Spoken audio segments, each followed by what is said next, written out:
Update ಬರ್ತಾ ಇದೆ, ಸಂಪರ್ಕದಲ್ಲಿರಿ ಇಬ್ರು. ಹನಿ ಟ್ರ್ಯಾಪ್ ಬಗ್ಗೆ ಸಿಐಡಿಯಿಂದ ತನಿಖೆ ಆಗುತ್ತಂತೆ. ಸಿಐಡಿ ಪ್ರಾಥಮಿಕವಾಗಿ ತನಿಖೆಯನ್ನ ಮಾಡ್ತಾ ಇದೆ. ಹನಿ ಟ್ರ್ಯಾಪ್ ಪ್ರಕರಣಕ್ಕೆ ಸಂಬಂಧಪಟ್ಟಂತೆ ಗೃಹ ಇಲಾಖೆಯ ಆದೇಶದ ಮೇಲೆ ಸಿಐಡಿ ತನಿಖೆ. ಹನಿ ಟ್ರ್ಯಾಪ್ ಯಾರ ಮೇಲೆ ಆಗಿದೆ ಹಾಗಾದ್ರೆ?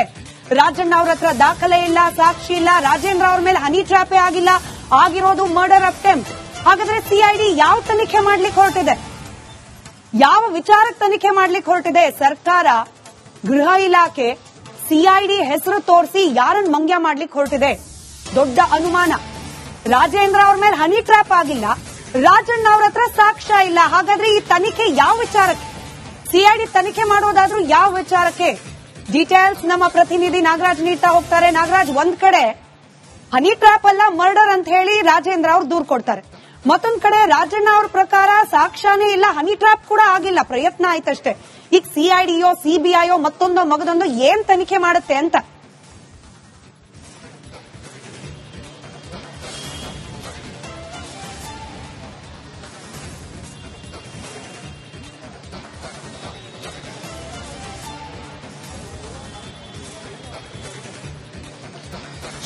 ಸ್ಮಿತಾ, ಖಂಡಿತವಾಗ್ಲೂ ಸಾಕಷ್ಟು ಅನುಮಾನಗಳು ಏನು ಸಚಿವ ರಾಜಣ್ಣ ಮತ್ತೆ ಅವರ ಮಗ ಎಂಎಲ್ಸಿ ರಾಜೇಂದ್ರ ನೀಡ್ತಾ ಇರತಕ್ಕಂತ ಹೇಳಿಕೆಗಳಲ್ಲಿ ಸಾಕಷ್ಟು ವ್ಯತ್ಯಾಸಗಳು. ಮೊದಲ ಏನು ಈ ಒಂದು ವಿವಾದ ಆರಂಭ ಆಯಿತು ಆಗಿಂದ ಇಲ್ಲಿವರೆಗೂ ಸಾಕಷ್ಟು ವ್ಯತ್ಯಾಸಗಳು ಕಾಣುತ್ತಾ ಇರತಕ್ಕಂಥದ್ದು. ಯಾಕಂತಂದ್ರೆ ಸದನದಲ್ಲಿ ಖುದ್ದು ಸಚಿವ ರಾಜಣ್ಣ ಮಾಹಿತಿಯನ್ನು ಕೊಡ್ತಾರೆ. ಹನಿ ಟ್ರ್ಯಾಪ್ ಯತ್ನ ಆಗಿದೆ, ಹನಿ ಟ್ರ್ಯಾಪ್ ನನ್ನ ಮಗನನ್ನ ಸಿಲುಕಿಸೋದಕ್ಕೆ ಪ್ರಯತ್ನ ಮಾಡಿದ್ದಾರೆ, ನನ್ನ ಕುಟುಂಬದ ಮೇಲೆ ನನ್ನ ಮೇಲೆ ಖುದ್ದು ಹನಿ ಟ್ರ್ಯಾಪ್ ಮಾಡೋ ಯತ್ನ ಆಗಿದೆ ಅಂತ ಹೇಳ್ತಾರೆ. ನಂತರದಲ್ಲಿ ಗೃಹ ಸಚಿವ ಜಿ ಪರಮೇಶ್ವರ್ ಅವರಿಗೆ ಒಂದು ದೂರನ್ನ ಕೊಟ್ಟು ಅಲ್ಲಿ ಒಂದು ಜಂಟಿ ಪತ್ರಿಕಾಗೋಷ್ಠಿಯನ್ನ ಮಾಡಿಸಿ ಪ್ರಯತ್ನವನ್ನ ಪಟ್ಟಿದ್ದಾರೆ. ನನ್ನ ಹತ್ರ ಯಾವುದೇ ಸಾಕ್ಷಿಗಳಿಲ್ಲ, ಮನೆಯಲ್ಲಿ ಸಿಸಿಟಿವಿ ಇಲ್ಲ ಅಂತ ಹೇಳಿ ಒಂದು ದೂರನ್ನ ಕೊಟ್ಟು ಬರ್ತಾರೆ. ಅನಾಮಿಕರು ಅವ್ರು ಕೊಟ್ಟಿರ್ತಕ್ಕಂಥ ದೂರಲ್ಲಿ ಯಾರ ಹೆಸರನ್ನು ಕೂಡ ಉಲ್ಲೇಖ ಮಾಡಲ್ಲ, ಆ ರೀತಿಯಾಗಿ ಒಂದು ದೂರನ್ನ ಕೊಡ್ತಾರೆ. ಇದಾದ ಬಳಿಕ ಇವತ್ತು ಅವರ ಮಗ ಎಂಎಲ್ಸಿ ಮಲ್ಲಿಕಾರ್ಜುನ್ ಡಿಜಿ ಕಚೇರಿಗೆ ಬರ್ತಾರೆ.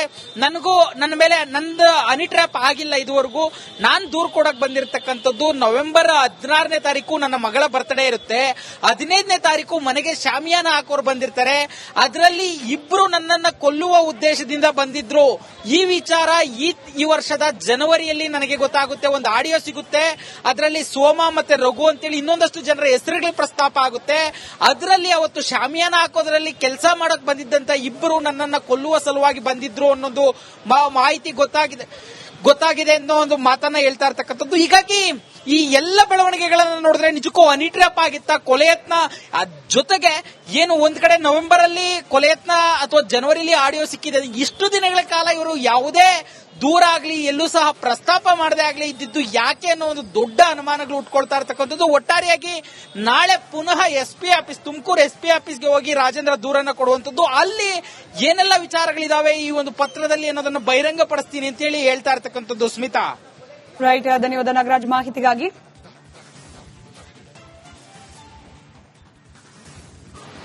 ಆ ಮಗಳು ಬರ್ಡೇ ನಡೆಯೋ ಸಂದರ್ಭದಲ್ಲಿ ಮನೆಗೆ ಏನು ಶಾಮಿಯಾನ ಹಾಕಕ್ ಬರ್ತಾರೆ ಒಂದ್ ದಿನದ ಹಿಂದೆ, 16 ನನ್ನ ಮಗಳು ಬರ್ಡೇ ಇರುತ್ತೆ. ಒಂದ್ ದಿನದ ಹಿಂದೆ ಶಾಮಿಯಾನ ಹಾಕಕ್ ಯಾರು ಬರ್ತಾರೆ, ಆ ಶಾಮಿಯಾನ ಹಾಕಕ್ ಬಂದಂತವ್ರು ನನಗೆ ಅಸಲ್ಟ್ ಮಾಡಬೇಕು. ಇಲ್ಲ ಅದೇ ನೀವು ಯಾವ ಹೇಳ್ತೀರ, ಮರ್ಡರ್ ಮಾಡಬೇಕು, ಸುಪಾರಿ ಕೊಟ್ಟು ನನ್ನ ಮರ್ಡರ್ ಮಾಡಬೇಕು. ರಿಪಬ್ಲಿಕ್ ಕನ್ನಡ ಯಾಕಿಷ್ಟು ಸ್ಪಷ್ಟವಾಗಿ ರಾಜೇಂದ್ರ ಅವರು ಸುಳ್ಳು ಹೇಳ್ತಿದ್ದಾರೆ ಅನ್ನೋದನ್ನ ಹೇಳ್ತಿದ್ದೀವಿ ಅನ್ನೋದಕ್ಕೆ ಸಾಕ್ಷ್ಯ ನಿಮ್ಮ ಮುಂದೆ ಇಡ್ತಾ ಇದೀವಿ. ಕೆಲ ದಿನಗಳ ಹಿಂದೆ, 2-3 ದಿನಗಳ ಹಿಂದೆ ನನ್ನ ಕಲೀಗ್ ಶ್ರೀಪಾದ್ ಪಾಟೀಲ್ ರಾಜೇಂದ್ರ ಅವರ ಸಂದರ್ಶನ ಮಾಡಿರ್ತಾರೆ. ಆಗೇನ್ ಹೇಳಿದ್ರು ರಾಜೇಂದ್ರ ಅವರು? ಇವತ್ತು ಡಿಜಿಐಜಿಪಿಗೆ ದೂರು ಕೊಟ್ಟ ನಂತರದಲ್ಲಿ ಅವ್ರ ವರಸೆ ಹೇಗೆ ಬದಲಾಗಿದೆ? ಎರಡೂ ಹೇಳಿಕೆ ರಾಜೇಂದ್ರ ಅವರದ್ದೇ. 2 ಹೇಳಿಕೆಗಳನ್ನ ಗಮನಿಸಿ, ಆ 2 ಹೇಳಿಕೆಗಳು ನಿಮ್ಮ ಮುಂದೆ. ದೊಡ್ಡ ನಾಯಕರ ಉದ್ದೇಶ ಏನು? ನಿಮ್ಮ ಪಾರ್ಟಿಲಿ ಎದ್ಕೊಂಡು ದೊಡ್ಡ ನಾಯಕರು ಈ ರೀತಿ ಟ್ರ್ಯಾಪ್ ಮಾಡುವಂತ ಕೆಲಸ ಮಾಡ್ತಾರೆ ಅಂದ್ರೆ ಅವ್ರ ಉದ್ದೇಶ ಏನಾಗಿರಬೇಕು? ಕಂಪ್ಲೀಟ್ಲಿ ರಾಜಣ್ಣ ಅವರನ್ನ ನಮ್ಮ ದಾರಿಯಿಂದ ಸೈಡ್ಗೆ ಕೂರಿಸ್ಬಿಡೋಣ ಅನ್ನೋ ಉದ್ದೇಶವಾ? ನಮ್ಮ ಪಾರ್ಟಿ ಅಂತ ನಾನು ಎಲ್ಲೂ ಹೇಳಿಲ್ಲ, ದೊಡ್ಡ ನಾಯಕರು ಅಂತ ಹೇಳಿದ್ದೀನಿ, ನಮ್ಮ ಪಾರ್ಟಿ ಅಂತ ಎಲ್ಲೂ ಹೇಳಿಲ್ಲ. ಆದ್ರೆ ದೊಡ್ಡ ನಾಯಕರು ಬಟ್ ಅಂತ್ಯ ಆಗ್ಬೇಕು.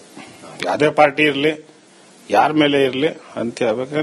ಇದು ಹೊಸ್ತಲ್ಲ ಹನಿ ಟ್ರ್ಯಾಪ್. ಬಹಳ ಹಿಂದೆ ಅಂತ ಹೋದ್ರೆ ಎಷ್ಟು ಜನದ ಮೇಲೆ ಆಗಿದೆ, ಕೋರ್ಟಲ್ಲಿ ಎಷ್ಟು ಜನ ಸ್ಟೇ ತಂದಿದ್ದಾರೆ.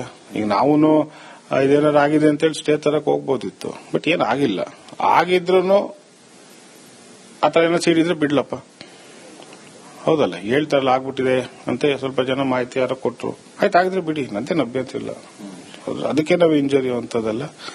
ಸೊ ಅದರಿಂದ ನೋಡೋಣ ಏನಾಗುತ್ತೆ ಬೆಳವಣಿಗೆ. ನಾನು ಈಗ ಮುಖ್ಯಮಂತ್ರಿ ಗಮನಕ್ಕೆ ತಂದಿದ್ದೀನಿ, ತದನಂತರ ಇನ್ನೇನ್ ಮಾಡಬೇಕು ನಾನು ಮಾತಾಡ್ತೀನಿ. ಸರ್, ಯಾರನ್ನ ಮೀಟ್ ಆಗ್ತೀರಿ? ಖರ್ಗೆ ಅವ್ರನ್ನ ಮೀಟ್ ಆಗ್ತೀರಾ? ಸುರ್ಜೇವಾಲಾ ಅವ್ರನ್ನ ಮೀಟ್ ಆಗ್ತೀರಾ? ಕೆ.ಸಿ. ವೇಣುಗೋಪಾಲ್ ಅವ್ರನ್ನ ಭೇಟಿ ಆಗ್ತೀನಿ, ಖರ್ಗೆ ಅವ್ರನ್ನ ಭೇಟಿ ಆಗ್ತೀನಿ, ಸುರ್ಜೇವಾಲಾ ಅವ್ರನ್ನ ಭೇಟಿ ಆಗ್ತೀನಿ.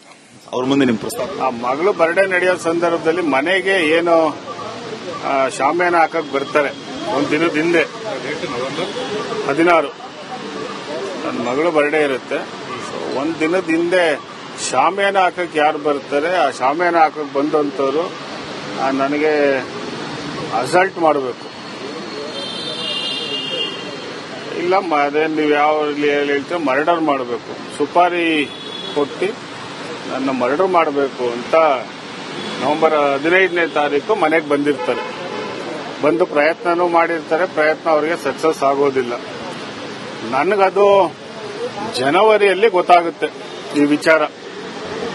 ಅದು ಹೇಗೆ ಗೊತ್ತಾಗುತ್ತಪ್ಪ ಅಂತ ಹೇಳಿದ್ರೆ, ನನಗೆ ನನ್ನ ಸೋರ್ಸ್ ಇಂದ ಒಂದು ವಾಯ್ಸ್ ರೆಕಾರ್ಡ್ ನನಗೆ ಸಿಗುತ್ತೆ. ಆ ವಾಯ್ಸ್ ರೆಕಾರ್ಡ್ ಅಲ್ಲಿ ಏನ್ ಹೇಳ್ತಾರೆ, ಇದೆಲ್ಲ ಮಾಹಿತಿಗಳು ಬರುತ್ತೆ. ಒಂದು 2-3 ಹೆಸರು ಹೇಳ್ತಾರೆ ಆ ವಾಯ್ಸ್ ರೆಕಾರ್ಡ್ ಅಲ್ಲಿ. ತುಮಕೂರು ಅವ್ರದ್ದು ಯಾರ್ದೋ ಒಂದು ಹೆಸರುಗಳು ಹೇಳಿ ಅವ್ರಿಗೆ ಅಕೌಂಟ್ಗೆ 5 ಲಕ್ಷ ದುಡ್ಡು ಬಂದಿದೆ.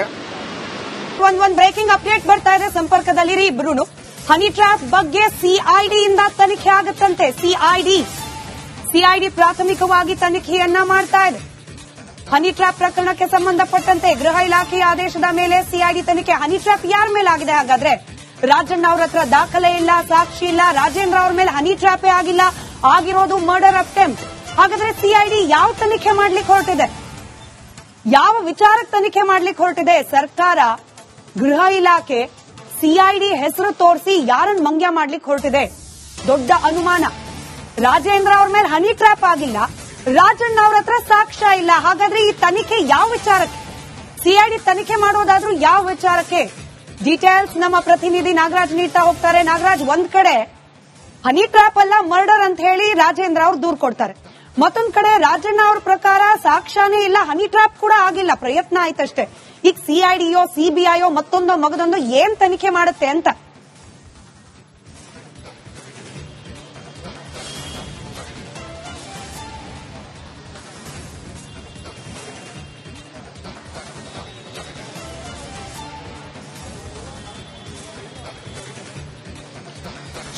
ಸ್ಮಿತಾ, ಖಂಡಿತವಾಗ್ಲೂ ಸಾಕಷ್ಟು ಅನುಮಾನಗಳು ಏನು ಸಚಿವ ರಾಜಣ್ಣ ಮತ್ತೆ ಅವರ ಮಗ MLC ರಾಜೇಂದ್ರ ನೀಡ್ತಾ ಇರತಕ್ಕಂತ ಹೇಳಿಕೆಗಳಲ್ಲಿ ಸಾಕಷ್ಟು ವ್ಯತ್ಯಾಸಗಳು. ಮೊದಲ ಏನು ಈ ಒಂದು ವಿವಾದ ಆರಂಭ ಆಯಿತು ಆಗಿಂದ ಇಲ್ಲಿವರೆಗೂ ಸಾಕಷ್ಟು ವ್ಯತ್ಯಾಸಗಳು ಕಾಣುತ್ತಾ ಇರತಕ್ಕಂಥದ್ದು. ಯಾಕಂತಂದ್ರೆ ಸದನದಲ್ಲಿ ಖುದ್ದು ಸಚಿವ ರಾಜಣ್ಣ ಮಾಹಿತಿಯನ್ನು ಕೊಡ್ತಾರೆ. ಹನಿ ಟ್ರ್ಯಾಪ್ ಯತ್ನ ಆಗಿದೆ, ಹನಿ ಟ್ರ್ಯಾಪ್ ನನ್ನ ಮಗನನ್ನ ಸಿಲುಕಿಸೋದಕ್ಕೆ ಪ್ರಯತ್ನ ಮಾಡಿದ್ದಾರೆ, ನನ್ನ ಕುಟುಂಬದ ಮೇಲೆ ನನ್ನ ಮೇಲೆ ಖುದ್ದು ಹನಿ ಟ್ರ್ಯಾಪ್ ಮಾಡೋ ಯತ್ನ ಆಗಿದೆ ಅಂತ ಹೇಳ್ತಾರೆ. ನಂತರದಲ್ಲಿ ಗೃಹ ಸಚಿವ ಜಿ ಪರಮೇಶ್ವರ್ ಅವರಿಗೆ ಒಂದು ದೂರನ್ನ ಕೊಟ್ಟು ಅಲ್ಲಿ ಒಂದು ಜಂಟಿ ಪತ್ರಿಕಾಗೋಷ್ಠಿಯನ್ನ ಮಾಡಿಸಿ ಪ್ರಯತ್ನವನ್ನ ಪಟ್ಟಿದ್ದಾರೆ. ನನ್ನ ಹತ್ರ ಯಾವುದೇ ಸಾಕ್ಷಿಗಳಿಲ್ಲ, ಮನೆಯಲ್ಲಿ ಸಿಸಿಟಿವಿ ಇಲ್ಲ ಅಂತ ಹೇಳಿ ಒಂದು ದೂರನ್ನ ಕೊಟ್ಟು ಬರ್ತಾರೆ. ಅನಾಮಿಕರು ಅವ್ರು ಕೊಟ್ಟಿರ್ತಕ್ಕಂಥ ದೂರಲ್ಲಿ ಯಾರ ಹೆಸರನ್ನು ಕೂಡ ಉಲ್ಲೇಖ ಮಾಡಲ್ಲ, ಆ ರೀತಿಯಾಗಿ ಒಂದು ದೂರನ್ನ ಕೊಡ್ತಾರೆ. ಇದಾದ ಬಳಿಕ ಇವತ್ತು ಅವರ ಮಗ MLC ಮಲ್ಲಿಕಾರ್ಜುನ್ ಡಿಜಿ ಕಚೇರಿಗೆ ಬರ್ತಾರೆ.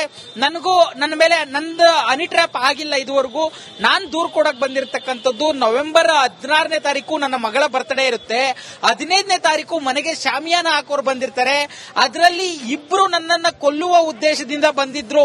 ಈ ವಿಚಾರ ಈ ವರ್ಷದ ಜನವರಿಯಲ್ಲಿ ನನಗೆ ಗೊತ್ತಾಗುತ್ತೆ. ಒಂದು ಆಡಿಯೋ ಸಿಗುತ್ತೆ, ಅದರಲ್ಲಿ ಸೋಮ ಮತ್ತೆ ರಘು ಅಂತೇಳಿ ಇನ್ನೊಂದಷ್ಟು ಜನರ ಹೆಸರುಗಳ ಪ್ರಸ್ತಾಪ ಆಗುತ್ತೆ. ಅದರಲ್ಲಿ ಅವತ್ತು ಶಾಮಿಯಾನ ಹಾಕೋದ್ರಲ್ಲಿ ಕೆಲಸ ಮಾಡಕ್ ಬಂದಿದ್ದಂತ ಇಬ್ಬರು ನನ್ನನ್ನ ಕೊಲ್ಲುವ ಸಲುವಾಗಿ ಬಂದಿದ್ರು ಅನ್ನೋದು ಮಾಹಿತಿ ಗೊತ್ತಾಗಿದೆ ಅನ್ನೋ ಒಂದು ಮಾತನ್ನ ಹೇಳ್ತಾ ಇರ್ತಕ್ಕಂಥದ್ದು. ಹೀಗಾಗಿ ಈ ಎಲ್ಲ ಬೆಳವಣಿಗೆಗಳನ್ನ ನೋಡಿದ್ರೆ ನಿಜಕ್ಕೂ ಹನಿ ಟ್ರ್ಯಾಪ್ ಆಗಿತ್ತ, ಕೊಲೆಯತ್ನ ಜೊತೆಗೆ ಏನು ಒಂದ್ ಕಡೆ ನವೆಂಬರ್ ಅಲ್ಲಿ ಕೊಲೆಯತ್ನ ಅಥವಾ ಜನವರಿಲಿ ಆಡಿಯೋ ಸಿಕ್ಕಿದೆ. ಇಷ್ಟು ದಿನಗಳ ಕಾಲ ಇವರು ಯಾವುದೇ ದೂರ ಆಗ್ಲಿ ಎಲ್ಲೂ ಸಹ ಪ್ರಸ್ತಾಪ ಮಾಡದೇ ಆಗ್ಲಿ ಇದ್ದಿದ್ದು ಯಾಕೆ ಅನ್ನೋ ಒಂದು ದೊಡ್ಡ ಅನುಮಾನಗಳು ಉಟ್ಕೊಳ್ತಾ ಇರ್ತಕ್ಕಂಥದ್ದು. ಒಟ್ಟಾರೆಯಾಗಿ ನಾಳೆ ಪುನಃ SP ಆಫೀಸ್, ತುಮಕೂರು SP ಆಫೀಸ್ಗೆ ಹೋಗಿ ರಾಜೇಂದ್ರ ದೂರನ್ನ ಕೊಡುವಂತದ್ದು, ಅಲ್ಲಿ ಏನೆಲ್ಲ ವಿಚಾರಗಳಿದಾವೆ ಈ ಒಂದು ಪತ್ರದಲ್ಲಿ ಅನ್ನೋದನ್ನ ಬಹಿರಂಗ ಪಡಿಸ್ತೀನಿ ಅಂತ ಹೇಳಿ ಹೇಳ್ತಾ ಇರ್ತಕ್ಕಂಥದ್ದು. ಸ್ಮಿತಾ, ರೈಟ್, ಧನ್ಯವಾದ ನಾಗರಾಜ್ ಮಾಹಿತಿಗಾಗಿ.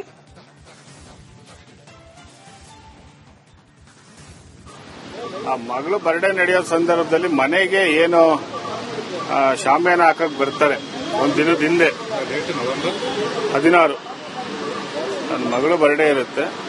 ಒಂದು ದಿನದ ಹಿಂದೆ ಶಾಮಿಯಾನ ಹಾಕಕ್ಕೆ ಯಾರು ಬರ್ತಾರೆ, ಆ ಶಾಮಿಯಾನ ಹಾಕಕ್ಕೆ ಬಂದಂತವ್ರು ನನಗೆ ಅಸಲ್ಟ್ ಮಾಡಬೇಕು. ಇಲ್ಲ ಅದೇ ನೀವು ಯಾವ ಹೇಳ್ತೀರ, ಮರ್ಡರ್ ಮಾಡಬೇಕು, ಸುಪಾರಿ ಕೊಟ್ಟು ನನ್ನ ಮರ್ಡರ್ ಮಾಡಬೇಕು. ರಿಪಬ್ಲಿಕ್ ಕನ್ನಡ ಯಾಕಿಷ್ಟು ಸ್ಪಷ್ಟವಾಗಿ ರಾಜೇಂದ್ರ ಅವರು ಸುಳ್ಳು ಹೇಳ್ತಿದ್ದಾರೆ ಅನ್ನೋದನ್ನ ಹೇಳ್ತಿದ್ದೀವಿ ಅನ್ನೋದಕ್ಕೆ ಸಾಕ್ಷ್ಯ ನಿಮ್ಮ ಮುಂದೆ ಇಡ್ತಾ ಇದೀವಿ. ಕೆಲ ದಿನಗಳ ಹಿಂದೆ 2-3 ದಿನಗಳ ಹಿಂದೆ ನನ್ನ ಕಲೀಗ್ ಶ್ರೀಪಾದ್ ಪಾಟೀಲ್ ರಾಜೇಂದ್ರ ಅವರ ಸಂದರ್ಶನ ಮಾಡಿರ್ತಾರೆ.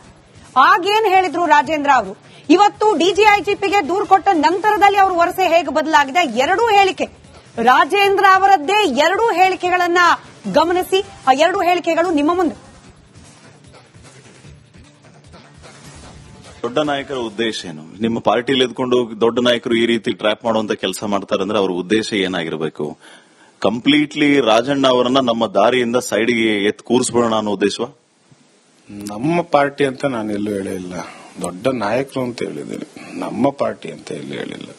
ಆದ್ರೆ ನಾನು ದೊಡ್ಡ ನಾಯಕರು ಬಟ್ ಅಂತ್ಯ ಆಗ್ಬೇಕು.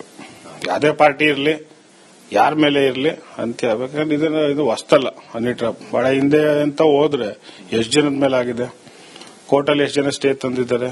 ಈಗ ನಾವು ಇದೇನಾರು ಆಗಿದೆ ಅಂತೇಳಿ ಸ್ಟೇ ತರಕ್ ಹೋಗ್ಬೋದಿತ್ತು, ಬಟ್ ಏನ್ ಆಗಿಲ್ಲ. ಆಗಿದ್ರು ಆತರ ಏನೋ ಸೀಡಿದ್ರೆ ಬಿಡ್ಲಪ್ಪ, ಹೌದಲ್ಲ, ಹೇಳ್ತಾರಲ್ಲ ಆಗ್ಬಿಟ್ಟಿದೆ ಅಂತ ಸ್ವಲ್ಪ ಜನ ಮಾಹಿತಿ ಯಾರೋ ಕೊಟ್ರು, ಆಯ್ತು ಆಗಿದ್ರೆ ಬಿಡಿ, ನಂತೇನು ಅಭ್ಯಂತರ ಇಲ್ಲ. ಅದಕ್ಕೆ ನಾವು ಇಂಜರಿ ಅಂತದಲ್ಲ. ಸೊ ಅದರಿಂದ ನೋಡೋಣ ಏನಾಗುತ್ತೆ ಬೆಳವಣಿಗೆ. ನಾನು ಈಗ ಮುಖ್ಯಮಂತ್ರಿ ಗಮನಕ್ಕೆ ತಂದಿದ್ದೀನಿ, ತದನಂತರ ಇನ್ನೇನ್ ಮಾಡಬೇಕು ನಾನು ನೋಡಿ ಮಾತಾಡ್ತೀನಿ. ಸರ್, ಯಾರನ್ನ ಮೀಟ್ ಆಗ್ತೀರಿ? ಖರ್ಗೆ ಅವ್ರನ್ನ ಮೀಟ್ ಆಗ್ತೀರಾ? ಸುರ್ಜೇವಾಲಾ ಅವ್ರನ್ನ ಮೀಟ್ ಆಗ್ತೀರಾ? ಕೆ.ಸಿ. ವೇಣುಗೋಪಾಲ್ ಅವ್ರನ್ನ ಭೇಟಿ ಆಗ್ತೀನಿ, ಖರ್ಗೆ ಅವ್ರನ್ನ ಭೇಟಿ ಆಗ್ತೀನಿ, ಸುರ್ಜೇವಾಲಾ ಅವ್ರನ್ನ ಭೇಟಿ ಆಗ್ತೀನಿ. ಅವ್ರ ಮುಂದೆ ನಿಮ್ ಪ್ರಸ್ತಾವ? ಆ ಮಗಳು ಬರ್ಡೇ ನಡೆಯೋ ಸಂದರ್ಭದಲ್ಲಿ ಮನೆಗೆ ಏನು ಶಾಮಿಯಾನ ಹಾಕಕ್ ಬರ್ತಾರೆ. ಒಂದು ದಿನದ ಹಿಂದೆ 16 ನನ್ನ ಮಗಳು ಬರ್ಡೇ ಇರುತ್ತೆ. ಒಂದು ದಿನದ ಹಿಂದೆ ಶಾಮಿಯಾನ ಹಾಕಕ್ಕೆ ಯಾರು ಬರ್ತಾರೆ, ಆ ಶಾಮಿಯಾನ ಹಾಕಕ್ಕೆ ಬಂದಂತವ್ರು ನನಗೆ ಅಸಲ್ಟ್ ಮಾಡಬೇಕು. ಇಲ್ಲ ಅದೇ ನೀವು ಯಾವ ಹೇಳ್ತೀರ, ಮರ್ಡರ್ ಮಾಡಬೇಕು, ಸುಪಾರಿ ಕೊಟ್ಟು ನನ್ನ ಮರ್ಡರ್ ಮಾಡಬೇಕು ಅಂತ ನವೆಂಬರ್ 15ನೇ ತಾರೀಕು ಮನೆಗೆ ಬಂದಿರ್ತಾರೆ.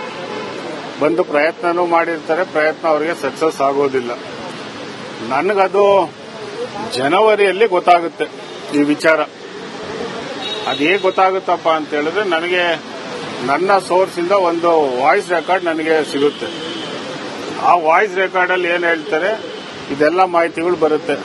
1-2-3 ಹೆಸರು ಹೇಳ್ತಾರೆ ಆ ವಾಯ್ಸ್ ರೆಕಾರ್ಡ್ ಅಲ್ಲಿ. ತುಮಕೂರು ಅವ್ರದ್ದು ಯಾರ್ದೋ ಒಂದು ಹೆಸರುಗಳು ಹೇಳಿ, ಅವ್ರಿಗೆ ಅಕೌಂಟ್ಗೆ 5 ಲಕ್ಷ ದುಡ್ಡು ಬಂದಿದೆ,